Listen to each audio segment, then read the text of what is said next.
रवि लामिछानेमाथि मुद्दा हालेका भनिएका व्यक्तिले नै सामाजिक सञ्जालमा यस्तो लेख्छन्।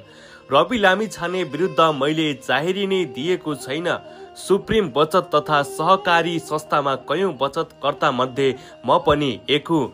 सहकारीले बचत फिर्ता दिन नसकेपछि प्रहरीले उजुरी दिन भन्यो र इलाका प्रहरी कार्यालय बुटोलमा उजुरी दिए। मेरो उजुरी कोही व्यक्ति लक्षित थिएन, बचत फिर्ताका लागि मात्रै थियो। एक वचन नसोधी सहमति समेत नलिई प्रहरीले मलाई नै मुख्य उजुरीकर्ता जसरी प्रस्तुत गरेर अनुसन्धान प्रतिवेदन बनाएछ। नारायण बहादुर पहराई समेतको जाहेरीले वादी नेपाल सरकार भनेर रूपन्देही जिल्ला अदालतमा मुद्दा पनि चलाइयो। बचत फिर्ताको आग्रह बाहेक कुनै व्यक्ति विरुद्ध किटानी जाहेरी दिएको थिएन। तर रवि लामिछाने विरुद्ध मैले नै किटानी जाहेरी दिएको जसरी प्रचार गरिएकै छ। यो प्रचारमा समेत कुनै पनि सत्यता छैन। करोड करोड बचत हुनेलाई छोडेर थोरै बचत रहेको मलाई जानकारी पनि नदिई प्रहरीले किन मुख्य उजुरीकर्ता बनायो, अझै मैले बुझ्न सकेको छैन।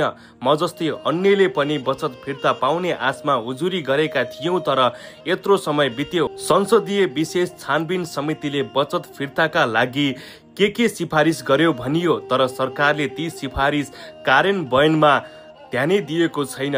केही व्यक्ति पक्राउ गर्ने, थुन्ने र मुद्दा चलाउने बाहेक यसबीचमा सरकारले पीडितलाई न्याय दिने के काम गर्यो र? केही गरेको छैन। बरु हामी जस्ता पीडितलाई देखाएर राजनीतिक पो गर्यो कि म केही व्यक्ति लक्षित छैन। मेरो व्यक्ति लक्षित नगरिएको उजुरीलाई देखाएर त्यसैको आधारमा मुद्दा दर्ता गराएर केहीको स्वार्थ पूरा गर्न खोजेका हुन् भन्नेमा म अहिले पनि उजुरी मुद्दा फिर्ता लिन राजी छु। हामीले बचत फिर्ता मागेका हौं, यसमा प्रतिबद्ध छौं। हामीले यसलाई समान, उसलाई थुन, त्यसलाई मुद्दा चलाऊ भनेका छैनौं।